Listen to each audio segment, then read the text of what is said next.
আপনার প্রশ্নই আমাদের প্রশ্ন, আর সেই প্রশ্নের উত্তর খুঁজতেই আমাদের এই আয়োজন। খবর এবং তার পেছনের খবর বিশ্লেষণ করি আমরা। রাজনীতি, অর্থনীতি, সংস্কৃতি, সমসাময়িক বিভিন্ন বিষয় নিয়ে কথা বলি সিএসআরএম জনতন্ত্র গণতন্ত্রে। আপনাদের সবাইকে সিএসআরএম জনতন্ত্র গণতন্ত্রে স্বাগত জানাচ্ছি। আমি অন্তরা বিশ্বাস। আজ আমরা তিনটি বিষয় নিয়ে কথা বলবো।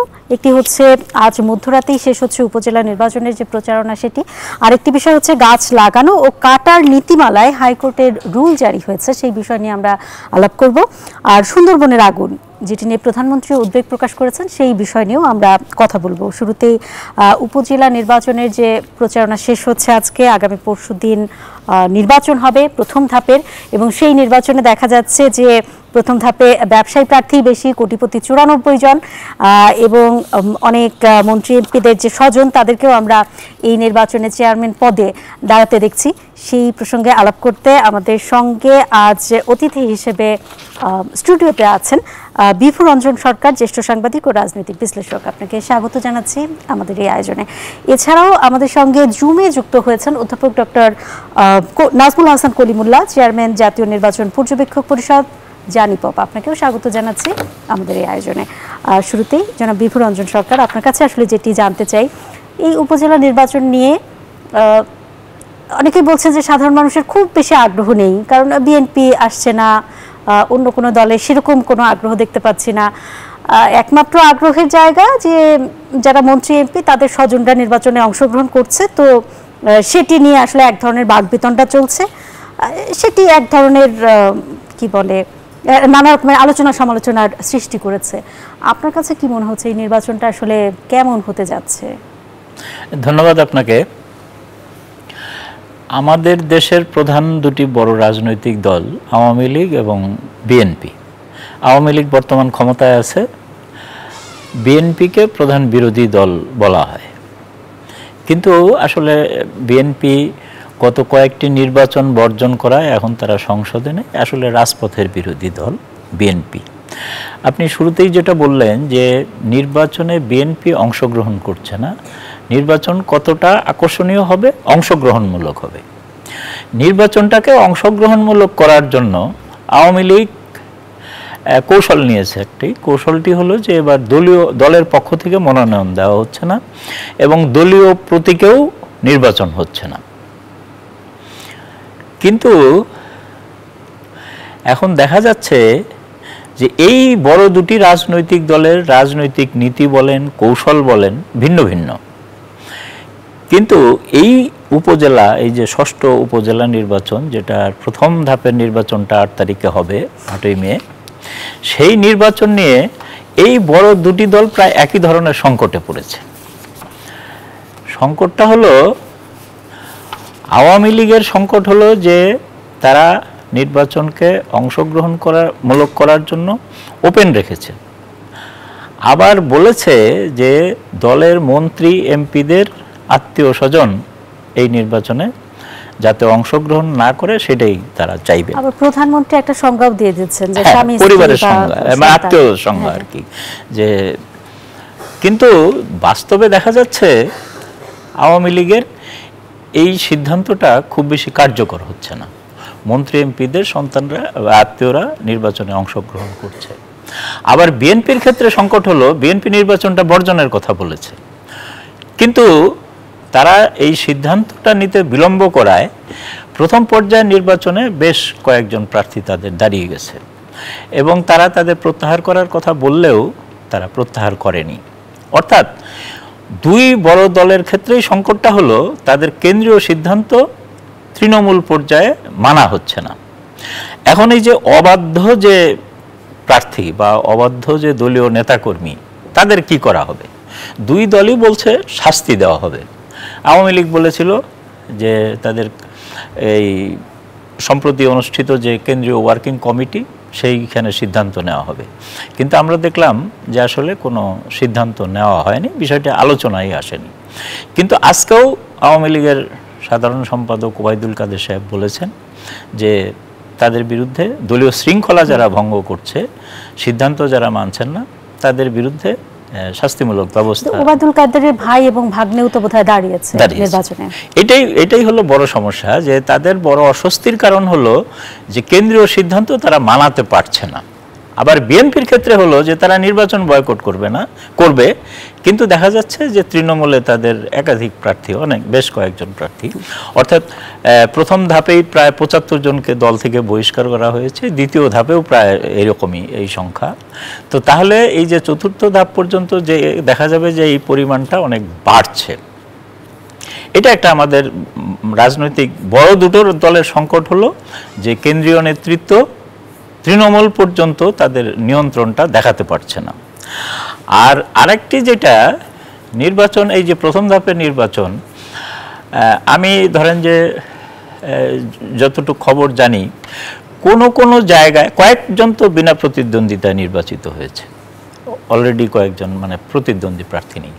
আবার কোন জায়গায় আছে যে একজন প্রার্থী তিনি সরকারি দলের এবং কোনো না কোনো বড় নেতার আত্মীয়, আর আরেকজন হয়তো প্রতিদ্বন্দ্বী তার আছে যাকে কেউ প্রতিদ্বন্দ্বী মনে করে না, অর্থাৎ ওই নির্বাচনটা হবে নামমাত্র। আমি যদি উদাহরণ হিসেবে বলি তাহলে কুষ্টিয়া সদর উপজেলার নির্বাচন, সেইখানে সরকারি দলের প্রার্থী আওয়ামী লীগের যে যুগ্ম সাধারণ সম্পাদক মাহবুবুল আলম হালিম, তার ভাই, তিনি আগেরবারও উপজেলা নির্বাচনের চেয়ারম্যান নির্বাচিত হয়েছিলেন বিনা প্রতিদ্বন্দ্বিতায়।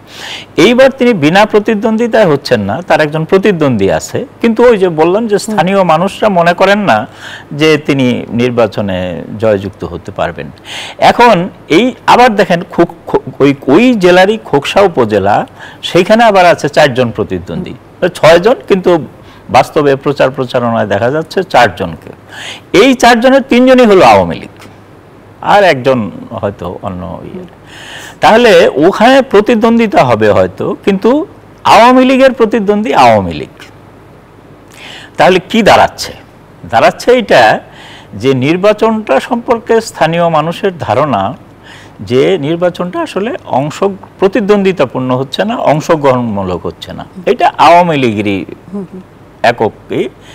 আর ওই যেটা আমি বললাম যে যেখানে প্রতিদ্বন্দ্বিতা হচ্ছে সেখানে আওয়ামী লীগের প্রতিদ্বন্দ্বী হলো আওয়ামী লীগ।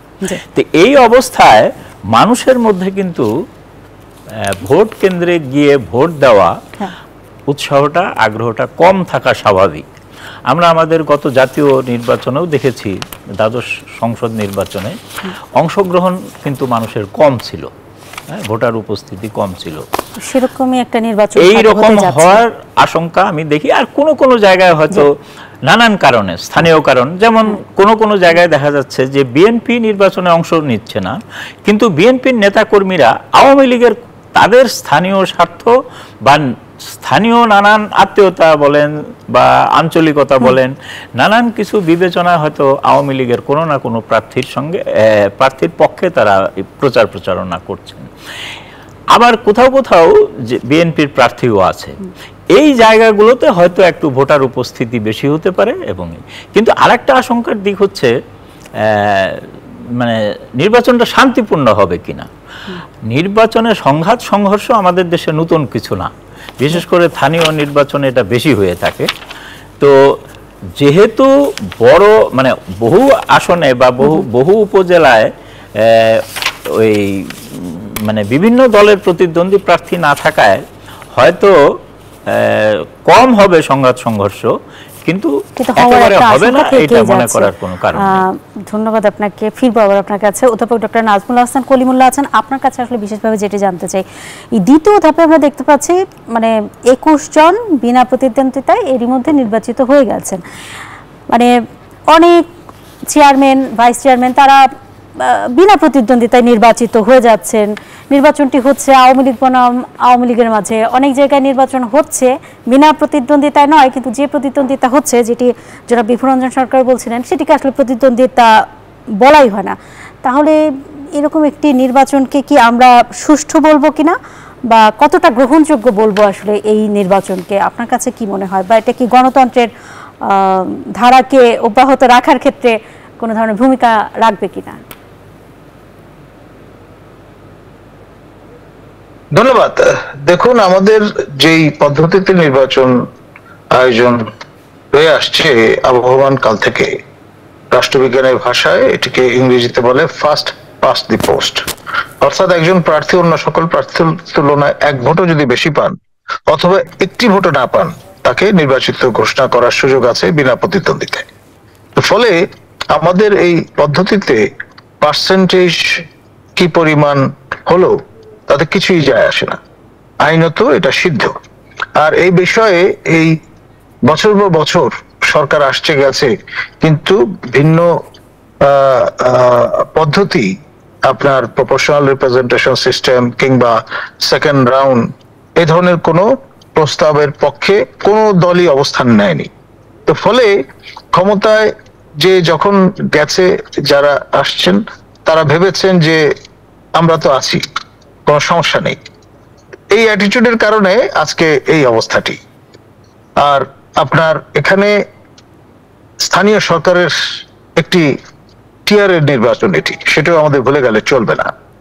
তো ফলে আপনার স্থানীয়তার উপাদান নানানভাবে ম্যানিফেস্টেড হচ্ছে এখানে, যার কিছু উদাহরণ আমাদের শ্রদ্ধেয় বিভুরঞ্জন মহোদয় আমাদের সামনে হাজির করলেন। এখানে বিনা প্রতিদ্বন্দ্বিতায় নির্বাচনের নজির আগেও ছিল, এখনো আছে, এবং পদ্ধতিগত পরিবর্তন না আসলে সামনেও থাকবে, এতে কোনো সন্দেহ নেই। ধন্যবাদ। আরেকটি বিষয় হচ্ছে যে আওয়ামী লীগেরও দেখা যাচ্ছে যে তাদের নেতাদের বা দলীয় যে সিদ্ধান্ত সেটি আসলে তৃণমূল পর্যন্ত মানছে না, বিএনপির ক্ষেত্রেও অনেকটা সেরকমই দেখা যাচ্ছে। সেক্ষেত্রে আপনার কাছে কি মনে হয়, এই দল দুটোর আসলে এই মুহূর্তে কি করা উচিত দলীয় শৃঙ্খলা পুরোপুরি আনবার জন্য বা তাদের যে সিদ্ধান্ত সেটিকে পুরোপুরিভাবে মানানোর জন্য? দেখুন, একজন নাগরিকের বৈধ অধিকার প্রার্থী হবার, তিনি দলের অনুগত হওয়ার কারণে তার এই যে অধিকার সেটি তিনি সবসময় বিসর্জন নাও দিতে পারেন। এবং বাংলাদেশের নানান রকমের ইনোভেশন ঘটছে আমাদের নির্বাচনী সংস্কৃতিতে। তো ফলে খেয়াল করে দেখুন, নির্দেশনায়ও কিন্তু হেরফের ঘটছে। জাতির পিতা বঙ্গবন্ধু সুকন্যা দেশ রত্ন জননেত্রী মাননীয় প্রধানমন্ত্রী শেখ হাসিনা প্রথমে নির্দেশ দিয়েছিলেন যে মাননীয় এমপি এবং মাননীয় মন্ত্রী মহোদয়দের স্বজনরা যাতে নির্বাচনে না দাঁড়ান। পরবর্তীতে শাসক দলের সাধারণ সম্পাদক মাননীয় মন্ত্রী ওবায়দুল কাদের মহোদয় মাননীয় প্রধানমন্ত্রীর রেফারেন্স দিয়ে বলেছেন যে স্বজন বলতে বোঝানো হয়েছে পুত্র, কন্যা, স্বামী কিংবা কোনো কোনো ক্ষেত্রে স্ত্রী, এইরকম একেবারে নিকট আত্মীয়, যেটাকে আমরা আধুনিক ডেফিনেশনে নিউক্লিয়ার পরিবারের অংশ বা নিউক্লিয়াস বলে থাকি। তো এখানে আপনার তারপরেও আমরা দেখছি যে কোথাও কোথাও ব্যত্যয় ঘটছে এবং দলের পক্ষ থেকে হয়তো ইগনোর করা হচ্ছে। আবার অনেক জায়গায় আমরা জানি যে আপনার পার্টি হুইপিং এবং সেটি কার্যকর করার ব্যবস্থা মাঠের বিরোধী দল বিএনপি করেছে, তৎসত্ত্বেও বিএনপি সিম্পেথাইজার অনেকেই হয়তো প্রতিদ্বন্দ্বিতা করছেন। তো ফলে সুস্পষ্ট কোনো চিত্র এখানে ডেফিনিটিভ ফর্মে আপনার আইডেন্টিফাই করা মুশকিল। এবং এই যে অবস্থাটি, এটা দেখে আশ্চর্য হওয়ার কিছু নেই। ধন্যবাদ। আরেকটা বিষয় হচ্ছে যে আমরা প্রার্থীদের একটি বড় অংশ দেখতে পাচ্ছি ব্যবসায়ী, এবং কোটিপতির সংখ্যা রয়েছে 94 জন। এই বিষয়টাকে আপনি কিভাবে দেখছেন? মানে যারা ধনী তারাই কি সমাজে এরকম নির্বাচন করবার জন্য বেশি গ্রহণযোগ্য, নাকি ধনীরাই বেশি আগ্রহ প্রকাশ করে? নাকি বিষয়টা কি, মানে ধনী হলে যারা ধনী বেশি তারা কি নির্বাচনে বেশি অংশগ্রহণ করে কিনা বা তাদের গ্রহণযোগ্যতা বেশি কিনা? দেখুন, আপনার রাষ্ট্রীয়ভাবেই কিন্তু আমরা এক ধরনের অ্যাফার্মেটিভ বার্তা ধনীদের প্রদান করেছি। আপনার জাতীয় সংসদ নির্বাচনে যারা প্রতিদ্বন্দ্বিতা করবেন তাদের জামানত হচ্ছে 20,000 টাকা, যেটি জমা দিতে হয়। এই উপজেলা নির্বাচনে জামানত হচ্ছে 1 লক্ষ টাকা। এখন আপনার 1 লক্ষ হোয়াইট মানি বা সাদা টাকা কিন্তু কম টাকা নয়। এই বার্তার মধ্য দিয়ে আমরা তো যেই অবস্থাটি তৈরি করেছি সেটা তো আপনার যারা ধনী তাদের জন্যই এই নির্বাচন ব্যবস্থাটা, সেই রকম একটি সরল অঙ্ক কেউ যদি করে বসেন তাহলে অবাক হওয়ার কিছু থাকবে না। ধন্যবাদ আপনাকে। জনাব মিবুর রঞ্জন সরকার, আপনার কাছে আসলে এই প্রসঙ্গেই বিশেষভাবে জানতে চাই, মানে একটা সময় ছিল যে যার টাকা বেশি তার চাইতে যার জ্ঞান বেশি তার সম্মানটা অনেক বেশি। এখন কি সেই অবস্থার পরিবর্তন হয়ে গেছে, বা সরকারই কি চাইছে বা নির্বাচন কমিশনই কি চাইছে? মানে 1 লক্ষ টাকা জামানত দেওয়া, সেটি একজনের তো সামর্থ্য নাও থাকতে পারে, কিন্তু তিনি তো মানে জনগণের কাছে জনপ্রিয় হতে পারেন এবং নির্বাচনে দাঁড়াবার ইচ্ছা পোষণ করতে পারেন। সেক্ষেত্রে আসলে কি হতে পারে? দেখুন, আসলে আমরা আমাদের দেশের রাজনীতিটা মানে আগে যেরকম ছিল, ইভেন আমরা যদি আমাদের 1970 সালের নির্বাচনের কথা বলি, যে নির্বাচনের ফলাফল আসলে বাংলাদেশের স্বাধীনতা সংগ্রামের ভিত্তি রচনা করেছিল, সেই নির্বাচনের প্রার্থী যারা হয়েছিলেন তাদের যদি আমরা দেখি, তাহলে কিন্তু ব্যবসায়ীর সংখ্যা খুবই কম ছিল, খুবই মানে নগণ্য। বরং আইনজীবী, পেশাজীবী, বিভিন্ন শিক্ষক, অধ্যাপক, রাজনীতি করেন সরাসরি, এরকম ব্যক্তিরাই নির্বাচিত হয়েছিলেন, ব্যবসায়ী ছিল কম। কিন্তু এখন ওই যে আমাদের দেশে একটা কথা বলা হয়, একজন রাজনৈতিক নেতা, সিপিবির সাবেক সভাপতি মুজাহিদুল ইসলাম বলেন যে এখন হলো রাজনীতিবিদরা আর রাজনীতি করেন না, এখন ব্যবসায়ীরা করেন রাজনীতি। তো ব্যবসা তো লাভের ব্যাপার, যারা ব্যবসা করেন তারা লাভের চিন্তা করেই করেন। রাজনীতিটা একসময় জনকল্যাণের একটা বিষয় ছিল, মানুষের কল্যাণ করবে, এলাকার কল্যাণ করবে, মানুষের উপকার করবে, এলাকার ভালো করবে, হ্যাঁ, সাধারণ মানুষের সমস্যা সমাধান করবে, এই রকম ব্রত নিয়েই মানুষ রাজনীতি করতেন। এখন ওই রকম চিন্তার লোক রাজনীতিতে খুব কম আছেন। সেটা আসলে রাজনৈতিক নেতৃত্বই তাদেরকে আসলে কোণঠাসা করেছে। রাজনৈতিক নেতৃত্ব এখন ধরেন মনোনয়ন বাণিজ্য হয়, এখন মনোনয়নের জন্যই তো কোটি কোটি টাকা দিতে হয়, এবং আগে নির্বাচনের ব্যয় যা ছিল সেইটার থেকে তো এখন প্রচুর বেড়েছে যে কোনো নির্বাচন। মানে আগে আমরা শুনতাম কোটি টাকা খরচ করা মানে এটা একটা বিশাল ব্যাপার নির্বাচনে, তো এখন তো আর কোটির মধ্যে সীমাবদ্ধ নাই বিষয়টা, এখন তো কোটি কোটি হয়ে গেছে। এবং জাতীয় সংসদ নির্বাচন শুধু না, এমনকি ইউনিয়ন পরিষদ নির্বাচনেও টাকার খেলা।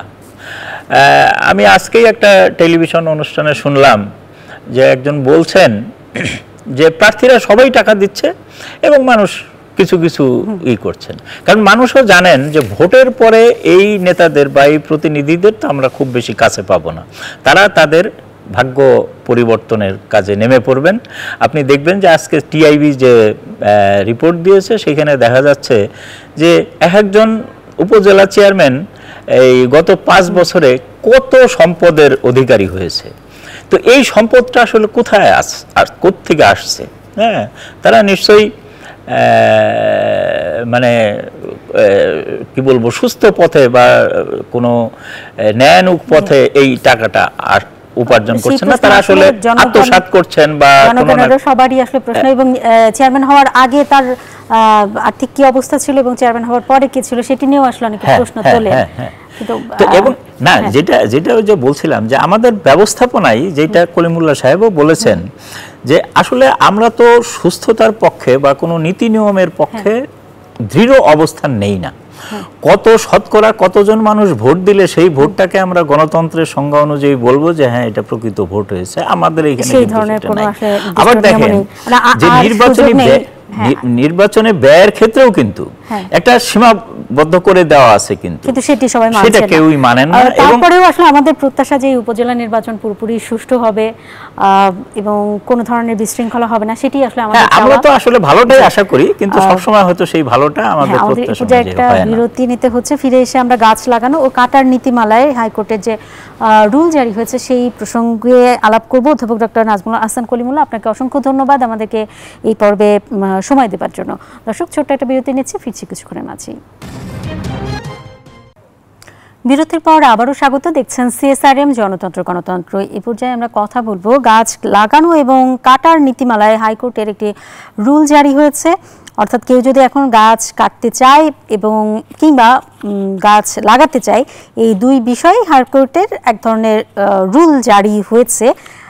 এই প্রসঙ্গে কথা বলতে অধ্যাপক ডক্টর জসিমউদ্দিন আহমেদ, উদ্ভিদ বিজ্ঞান বিভাগ, ঢাকা বিশ্ববিদ্যালয় আমাদের সঙ্গে এরই মধ্যে যুক্ত হয়েছেন, এবং জনাব বিভু রঞ্জন সরকার, আপনি তো আছেনই। বিষয়টা হচ্ছে যেটি যে গাছ কাটার ক্ষেত্রে এক ধরনের নিষেধাজ্ঞা থাকতেই পারে, কিন্তু গাছ লাগানোর ক্ষেত্রে যে নিষেধাজ্ঞা রয়েছে সেটির পেছনে বিশেষ কিছু কারণ রয়েছে। কারণ বেশ কিছু বিদেশি গাছ বাংলাদেশে এরই মধ্যে লাগানো হয়েছে, যেগুলো আসলে বাংলাদেশের পরিবেশের জন্য উপযোগী নয়। এই বিষয়ে অধ্যাপক ডক্টর জসিমউদ্দিন আহমেদ একটি গবেষণাও করেছেন। ওনার কাছ থেকে আগে শুনে আসি যে আসলে এই গবেষণার ফলাফলটা কি, আর এই রুলকে আপনি কিভাবে দেখছেন। অধ্যাপক ডক্টর জসিমউদ্দিন আহমেদ, আপনার গবেষণার কথাটাই আমরা প্রথমে শুনতে চাই। বনসাই নিয়ে এবং বিদেশি গাছ নিয়ে আপনার একটি গবেষণা রয়েছে। আপনাকে অসংখ্য ধন্যবাদ এরকম একটা টাইম ডিমান্ডিং ইস্যু নিয়ে আজকে আলোচনার সূত্রপাত করার জন্য। আমরা গত কয়েক 3-4 দশক যাবৎ দেখতেছি বাংলাদেশের এজ এ হোল সব জায়গায়, অর্থাৎ ফরেস্ট এবং নন ফরেস্ট এবং বাড়িঘরের রাস্তা, তারপরে ইভেন পাবলিক ল্যান্ডে সব জায়গায় শুধু অল্প কয়টা বিদেশি গাছ দিয়ে ভরে দেওয়া হয়েছে। এতে হয়েছে কি, আমাদের পরিবেশের বিশাল একটা অংশ, আমাদের প্রাণী জগৎ, আমাদের পশু পাখি, ইনসেক্ট, বাটারফ্লাইজ, তারপর হানিবিজ, এরা মারাত্মকভাবে আপনার আক্রান্ত হয়েছে। তারা এখন আর নাই বললে চলে।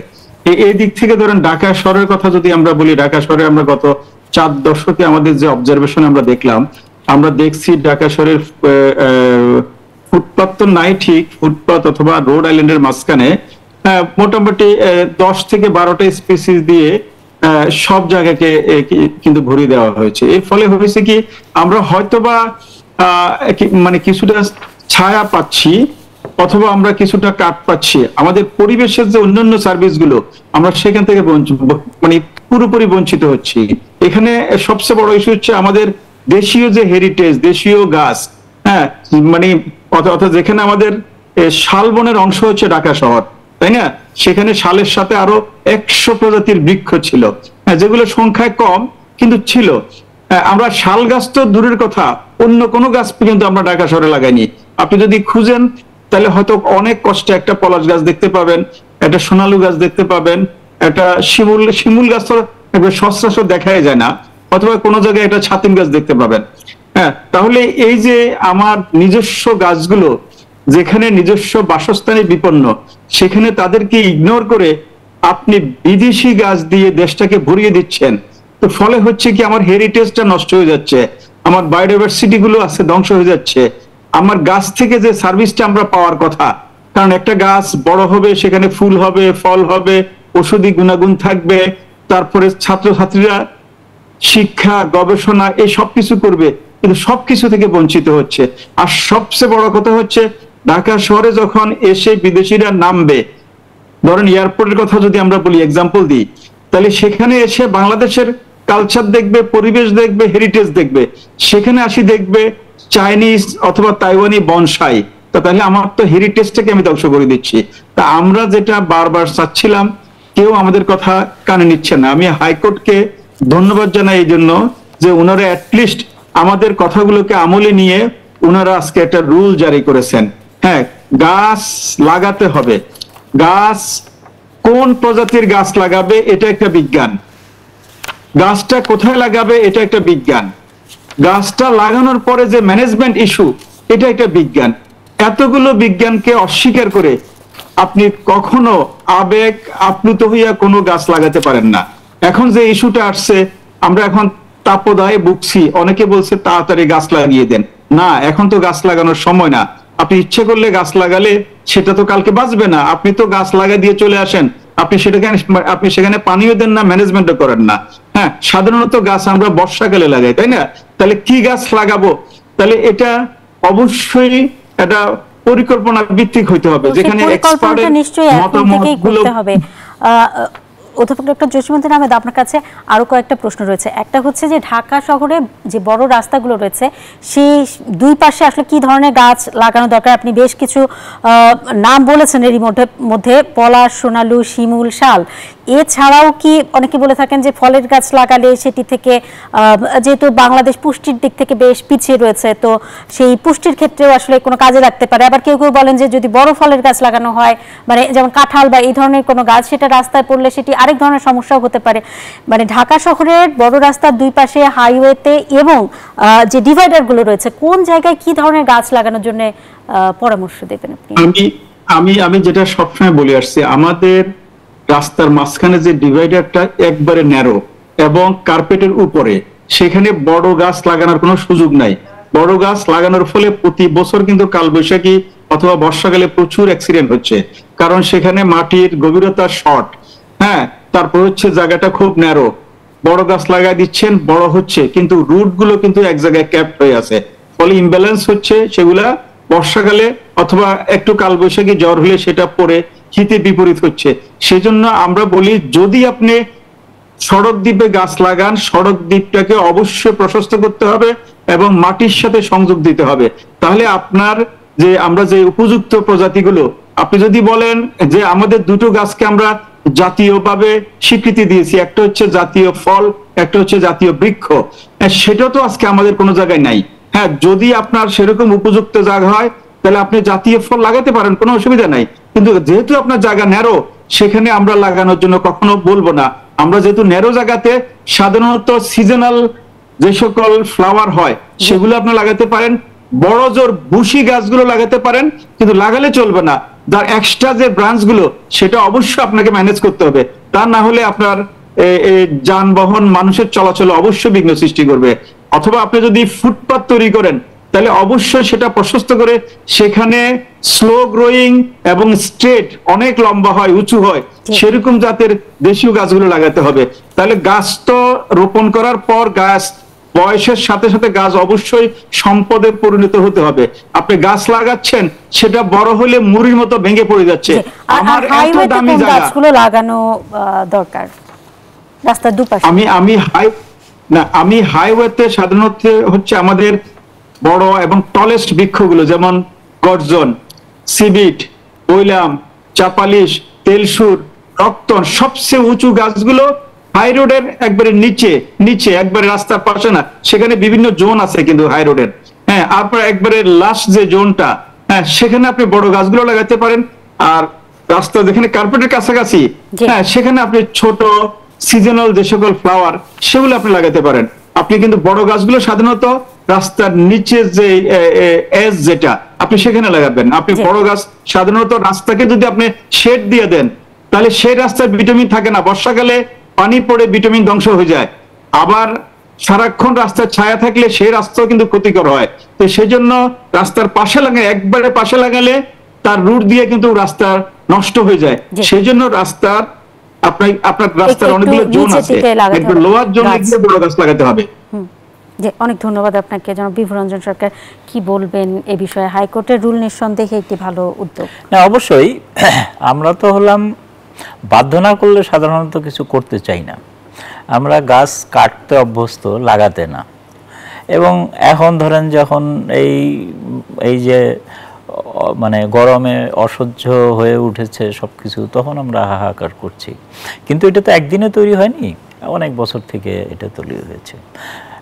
আমরা যদি 70 দশকের শেষ দিকে দেখি যে জিয়াউর রহমানের আমলে ঢাকা শহরে অনেক বড় বড় গাছ কাটা শুরু হয়েছিল। তো জিয়াউর রহমানকে যদি আমরা মানে মন্দ শাসক বলি, ক্ষমতা দখলকারী বলি, তো পরবর্তীতে যারা জনগণের রায় নিয়ে ক্ষমতায় এসেছে, সেই কোনো সরকারের আমলেই কিন্তু গাছ লাগানোর বিষয়টাকে গুরুত্ব দেওয়া হয়নি, কিন্তু কাটার বিষয়টা উৎসাহ নিয়ে করা হয়েছে। একটা দেশের উন্নয়ন কর্মকাণ্ড অবশ্যই করতে হয়, কিন্তু সেই উন্নয়নটা পরিকল্পিত হতে হয়। পরিকল্পিত কিসের? দেশের প্রকৃতির সঙ্গে, জলবায়ুর সঙ্গে, আবহাওয়ার সঙ্গে মিলিয়ে তারপরে সেটা করতে হয়। তো আমরা ধরেন মেগা প্রজেক্ট করতেছি, অর্থনৈতিক অঞ্চল গড়ে তুলতেছি, সঙ্গে সঙ্গে কি করতেছি? বৃক্ষ নিধন। সুজলা সুফলা শস্য শ্যামলা বাংলাদেশকে আমরা খরার দেশে পরিণত করছি, আমরা নদী দখল করছি, খাল বিল ভরাট করছি, জলাশয় ভরাট করছি। এগুলো করে আমরা আসলে প্রকৃতির বিরুদ্ধাচরণ করছি। নীরজ চৌধুরীর একটি বই আছে, আত্মঘাতী বাঙালি। তো আমরা আসলে আত্মঘাতী বাঙালি। আমরা নিজেরা নিজেদের মৃত্যুর কারণ ঘটাই, পরে আমরা দোষারোপ করি অন্য মানুষকে। তা আমাদের সবারই আসলে সচেতনতার দরকার আছে। কিন্তু এটাও ঠিক যে আমরা বলি যে আমাদের সচেতন হতে হবে, আমরা আসলে সেটা হই না। তো সেই জন্য কতগুলো প্রতিষ্ঠান আছে।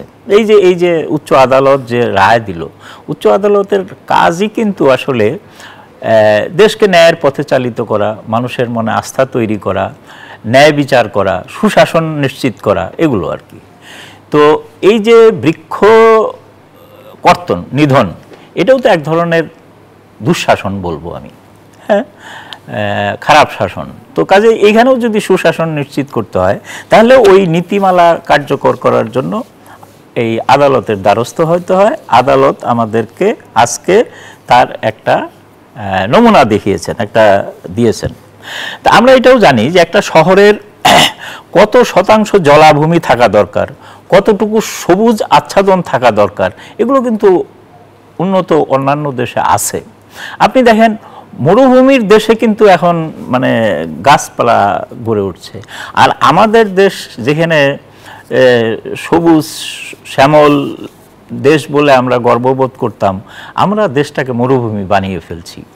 তো আমাদের ঢাকা শহর শুধু ঢাকা না, আমাদের সব কিছুই হলো অপরিকল্পিত, আমাদের নগরায়ণ অপরিকল্পিত। ফলে আমরা দেখেন ঢাকা শহরে এক সময় 12 থেকে 15% জলাভূমি ছিল, এখন সেটা মাত্র 3% নেমে এসেছে, এবং এটা আরো কমছে, কারণ আমরা ভবন তৈরি হচ্ছে, ঢাকায় আরো মানুষ আসছে। তো আমরা এই জিনিসগুলো যদি নিয়ন্ত্রণ করতে না পারি, আমাদের লোভকে যদি আমরা সংবরণ করতে না পারি, আমাদের সাময়িক সুবিধার জন্য দীর্ঘমেয়াদী অসুবিধাকে যদি আমরা আহ্বান থেকে বিরত না থাকি, তাহলে আসলে আমাদের কিছু হবে না। আমরা আশা করব এই যে আমাদের উচ্চ আদালত যে নির্দেশ দিচ্ছে, সরকার এবং স্থানীয় যারা মানে এই যে জনপ্রতিনিধি আছে, সবাই মিলে এটা যাতে কার্যকর হয় সেই ব্যবস্থা। অনেক ধন্যবাদ আপনাকে। আমাদের আবার একটা বিরতি নেবার সময় হয়েছে। অধ্যাপক ডক্টর জসিমউদ্দিন আহমেদ, অনেক ধন্যবাদ আপনাকে আমাদের সঙ্গে যুক্ত হবার জন্য। আমাদের বিরতির পরে যে বিষয় নিয়ে আমরা কথা বলবো সেটি হচ্ছে সুন্দরবনের আগুন। এই বিষয় নিয়ে কথা বলতে আরো একজন অতিথি থাকবেন আমাদের সঙ্গে। দর্শক, ফিরছি কিছুক্ষণের মাঝে। বিরতির পর আবারও স্বাগত। দেখছেন CSRM জনতন্ত্র গণতন্ত্র। দর্শক, আপনারা সবাই জানেন যে গত 22 বছরে 25 বার আগুন লেগেছে সুন্দরবনে, এবং এই যে সকল জায়গায় আগুন লেগেছে তার মধ্যে ভোলা ও মরা ভোলা নদী সংলগ্ন এলাকায় বেশিবার আগুন লেগেছে। এবং আরেকটি জায়গার কথা বলা হচ্ছে চাঁদপাই ও শরণখোলা রেঞ্জের কিছু এলাকায়, যেটি আসলে বন বিভাগের পক্ষ থেকে বলা হচ্ছে। এবং এই বিষয়ে 24টি তদন্ত প্রতিবেদন প্রকাশিত হয়েছে, বা তদন্ত প্রতিবেদন যে কথাটি বলা হচ্ছে সেটি হচ্ছে মূলত আসলে যারা বনজীবী রয়েছেন তাদের ফেলে আসা কোনো একটা আগুন থেকেই এই আগুনের সূত্রপাত। এই বিষয় নিয়ে আমরা এবার কথা বলবো, কারণ সুন্দরবনে আবারও আগুন লেগেছে, যে বিষয়ে প্রধানমন্ত্রী এরই মধ্যে উদ্বেগ প্রকাশ করেছেন। এই বিষয় নিয়ে কথা বলতে আমাদের সঙ্গে যুক্ত হয়েছেন জনাব গৌরাঙ্গ নন্দী, সাংবাদিক ও লেখক এবং গবেষক। আপনাকে স্বাগত জানাচ্ছি আমাদের এই আয়োজনে। এছাড়াও জনাব বিভুরঞ্জন সরকার, আপনি তো আছেনই, আপনাকেও স্বাগত। আবার শুরুতেই গৌরাঙ্গ নন্দীর, আপনার কাছে আসলে যেটি জানতে চাই, এই সুন্দরবনে যে বারবার আগুন লাগছে এবং তদন্ত প্রতিবেদনে যে বলা হচ্ছে এগুলো মূলত বনজীবীদের ফেলে আসা আগুন থেকেই লাগছে, সেই বিষয়ে কি কোনো ধরনের বিতর্ক আছে? কারণ এরকম এটি তো আসলে সম্ভাবনা, এবং এই সম্ভাবনার কথা 15 বার উল্লেখ করা হয়েছে এখন পর্যন্ত, নাকি আর কোনো কারণ রয়েছে সুন্দরবনে আগুন লাগবার পেছনে? দেখুন, আপনাকে শুরুতে ধন্যবাদ জানাই। স্টুডিওতে আছেন বয়োজ্যেষ্ঠ সাংবাদিক বিভুরঞ্জন সরকার এবং যত শ্রোতারা শুনছেন সকলকে শ্রদ্ধা নিবেদন করছি। আপনি যে প্রশ্নটি করেছেন, প্রশ্নটি এটা করা খুবই স্বাভাবিক যে আগুনটি কিভাবে লাগছে এবং আগুনের জন্য দায়ী আমরা কাদেরকে করছি। আগুন লাগছে, আপনি যে তথ্যটি দিলেন 22 বছরে 24 বার, এটা হলো সুন্দরবন আগে একটি বন বিভাগ ছিল। সুন্দরবনকে প্রশাসনিকভাবে 2 ভাগে ভাগ করা হয়, পূর্ব সুন্দরবন এবং পশ্চিম সুন্দরবন। এটা পূর্ব সুন্দরবন বিভাগ সৃষ্টি হওয়ার পর থেকে যে প্রতিবেদন, প্রকৃতপক্ষে সেইটা ওই অঞ্চলে আগুন লাগার ঘটনা আরো আগে থেকেই ঘটছে। যে তথ্যপত্র পাওয়া যায় তাতে 1970 সালে আগুন লাগার ঘটনা ঘটে এবং 1996-তে আগুন লাগার যে ঘটনাটি ঘটে সেটি ছিল খুবই বেশি মারাত্মক রকমের, এবং 1970 সাল থেকে 2001 সাল পর্যন্ত দেখা গেছে যে ওখানে অন্তত 15 বার আগুনের ঘটনা ঘটেছে, এবং তারপরে এই যে 22 বছর বলা হচ্ছে সেই 22 বছরে 24 বার আগুন লেগেছে। মজার ব্যাপারটি হচ্ছে যে, এবং আপনি যেমনটি বললেন ঠিক তেমনই, যে আগুন লাগার জন্য, আগুন লাগার কারণ কি সেটার জন্য যে তদন্ত কমিটি হয়, সেই তদন্ত কমিটির প্রতিবেদন অনুযায়ী প্রধানত দায়ী করা হয় বনজীবীদের। যেমন মৌয়ালদের প্রথম কথা বলা হয়, মৌয়ালদের, কারণ এইটা হলো মধু আহরণেরও সময় বটে এই সময়টা। আবার জেলেদেরও কথা বলা হয় যারা মাছ ধরতে যায় সেখানে। কিন্তু আমার কাছে যেটি মনে হয় এই অঞ্চলের মানুষ এবং সুন্দরবন নিয়ে যা একটু জানাশোনা সেই ভিত্তিতেই, যে এটি একটি কারণ হতে পারে, কিন্তু কোনো তদন্ত কমিটি বা কোনো ঘটনাই কিন্তু এখনো পর্যন্ত ওইভাবে প্রমাণ করা যায়নি যে এই বনজীবীরাই এই ঘটনার জন্য দায়ী। অবশ্য এটাও ঠিক, যারা আগুন লাগাবে তারা তো আর সাক্ষী রেখে আগুন লাগাবে না, কিন্তু আমার কাছে মনে হয় এটি খানিকটা একতরফা। একটা বিষয় হচ্ছে যে আগুন লাগার যে ঘটনাটা ঘটছে সেটা পূর্ব সুন্দরবন এলাকায়, এবং আপনি যেমনটি বললেন শরণখোলা রেঞ্জ এবং চাঁদপাই রেঞ্জ এলাকায়, এবং মরাভোলা, ভোলা নদী মরাভোলা, মরে গেছে বলে মরাভোলা নাম, এবং একটু অংশ যেটি আছে দক্ষিণের অংশ যেটি সাগরের সাথে যে মিশেছে, জোয়ারের প্রভাবিত নদী সেটা। এখন এই মরাভোলা নদীটা মরলো কবে থেকে?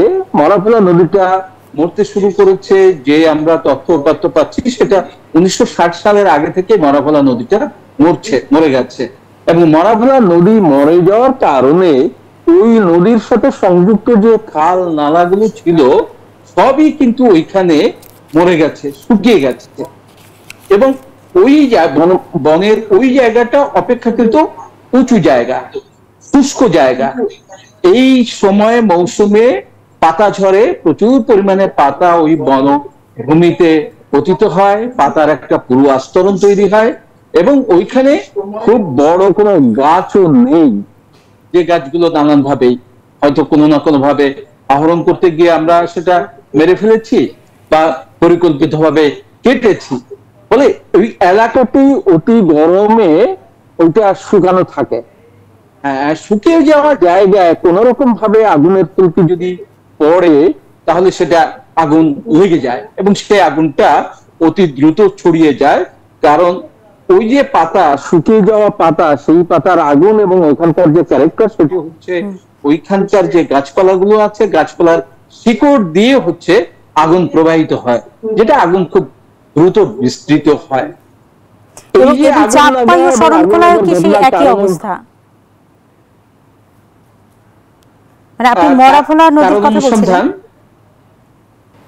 চাঁদপাই ও শরণখোলা রেঞ্জের মধ্যে শুধু না, ওইখানে ওটা শরণখোলা রেঞ্জ আর হলো চাঁদপাই রেঞ্জ, এই রেঞ্জের মধ্যেই মরাভোলা।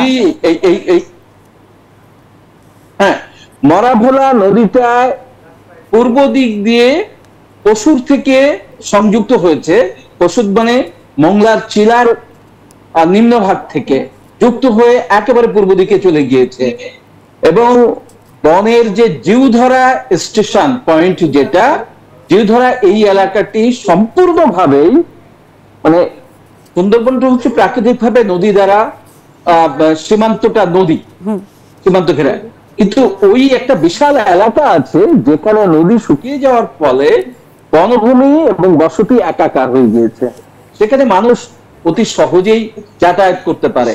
এই যে আমরা একটা শিলা শব্দটা শুনে থাকি, বলি, এবং আমরা পত্রপত্রিকাও দেখেছি, লেখাও হয়েছে যে এবারও আগুনটা ঠিক কোন জায়গায় লেগেছে, একটা শিলা বলে একটা শব্দ ব্যবহার করা হচ্ছে। শিলা আসলে পায়ে হাঁটা পথ, তার মানে পায়ে হাঁটা পথ আছে, মানুষ কিন্তু সেখানে যাতায়াত করে। যে কথাটি বলছিলাম যে সেটি হচ্ছে যে তদন্ত কমিটিতেও একথাটি বলা হয়েছে যে এলাকাটি শুষ্ক, নদী শুকিয়ে গেছে, খাল নালা নেই। ফলে একাধিক তদন্ত রিপোর্টে বলা হয়েছে যে এই নদীটি খনন করা দরকার এবং অন্তত 3টি পুকুর খনন করা দরকার যাতে সহজে পানি পাওয়া যেতে পারে। কিন্তু অত্যাশ্চর্যজনক হলেও সত্যি যে এই তদন্ত কমিটির রিপোর্ট গুলো কিন্তু বাস্তবায়িত হয়নি। যদিও গতকাল রাতে সিসিএফ প্রধান বন সংরক্ষক বলেছেন যে আপনাকে অনেক ধন্যবাদ আপনাকে অনেক ধন্যবাদ জনাব বিভু রঞ্জন সরকার। আপনার কাছে আসলে যেটি জানতে চাই, এই যে দুইটি রেঞ্জের কথা বিশেষভাবে বলা হলো, চাঁদপাই এবং শরণখোলা, এখানে যে কথাটি আসলে গৌরাঙ্গ নন্দীও বলছিলেন যে এটি কিছুটা আসলে মানব সৃষ্টও বটে। যদি ধরে নিলাম মৌয়ালরা কিংবা জেলেরা তারা সিগারেট ফেললো না বা মৌমাছি তারাতে আগুন ফেলে আসলো না, সেটা যদি নাও হয়, এখানকার এই যে খনন করাটা আসলে খুব জরুরি এবং অপরিকল্পিতভাবে এর আগে খনন করা হয়েছিল, যার ফলে বনের ভেতরে জোয়ার ভাটা ঠিকমতো হতে পারছে না। এটি অন্যতম একটি কারণ। এখন আপনি কি বলবেন বা কি সাজেশন দেবেন? আসলে সাজেশন তো নতুন করে দেওয়ার কিছু নাই। আমার কাছে বিস্ময়কর এটাই লাগছে যে এই যে সুন্দরবন, ম্যানগ্রোভ ফরেস্ট আমাদের একটা বিশ্ব ঐতিহ্যের প্রতীক, এখানকার প্রাকৃতিক যে ভারসাম্য ছিল সেটা কিন্তু আমরা মানুষরা নষ্ট করেছি। আমরা গাছ কেটেছি।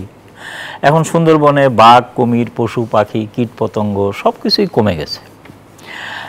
গৌরাঙ্গ নন্দী দাদা যেটা বললেন যে এই যে নদী মরে যাওয়ায় পানির যে প্রবাহ সেটা কমে গেছে, শুকনো হয়ে গেছে।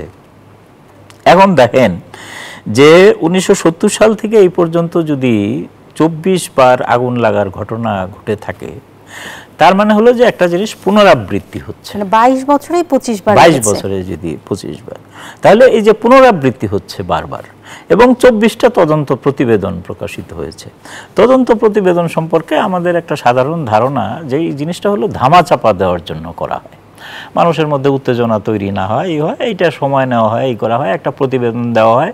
সেই প্রতিবেদনে কি লেখা হয় সেটাও হয়তো অনেকে পড়ে দেখেন না আর কি, যাদের কাছে সেটা জমা দেওয়া হয়। এখন আমার কথা হলো যে ধরেন যে বনজীবীদের কাছ থেকে যদি আগুন লাগে বা এই মধু আহরণের জন্য যারা যায় তাদের কাছ থেকে লাগতে পারে, ইভেন কি যারা বেড়াতে যায় তাদের কাছ থেকেও লাগতে পারে। সিগারেট খেলো বা করলো, দেশলাইয়ের কাঠিটা ফেলে দিল, ওই যে দাদা বললেন যে অনেক পাতা সেখানে হয়ে থাকে, শুকনো পাতায় আগুন লাগলো, সেটা হতে পারে। আবার আমরা তো সব জায়গায় ষড়যন্ত্র তত্ত্বে পারদর্শী।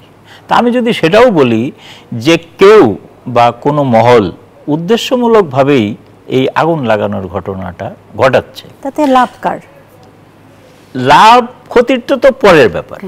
আমার কথা হলো যে এই যে ঘটছে এটা ওই যে গাছ যদি না থাকে, ওইখানে যদি না হয়, দখলের থাকতে পারে, অন্য কোনো উদ্দেশ্য থাকতে পারে, নিশ্চয়ই কোনো না কোনো উদ্দেশ্য সেটা আছে, আমি সেটা বলছি না। আমার কথা সেটা হলো যে পুনরাবৃত্তি কেন ঘটবে। মানুষ তো আমি একবার একটা ভুল করতে পারি, সেই ভুলের যখন বারবার পুনরাবৃত্তি হয় তখন তো এটা ইচ্ছাকৃত হয়, সেটা তখন ভুল থাকে না। তাহলে ওখানে ধরেন বন বিভাগ আছে, নিরাপত্তা কর্মী আছে, তারা কি করে? তাদের সচেতনতা, সতর্কতা তো দরকার। তাদের অবহেলা তো প্রথম দায়ী। এখন যেটা অনেক ধন্যবাদ আপনাকে। আরও বিস্তারিত নিশ্চয়ই আপনার কাছ থেকে শোনা যেত, কিন্তু একদমই সময় নেই। এবং সেই সঙ্গে জনাব গৌরাঙ্গ নন্দী, আপনাকেও ধন্যবাদ আমাদের আমন্ত্রণ গ্রহণ করবার জন্য। দর্শক যারা আপনারা এতক্ষণ আমাদের সঙ্গে ছিলেন, আসলে আমরা যে যার জায়গা থেকেই সচেতন হব, এই দেশটাকে আরও সুন্দরভাবে গড়ে তুলব, সেই প্রত্যাশা নিয়েই শেষ করছি আজকের CSRM জনতন্ত্র গণতন্ত্র।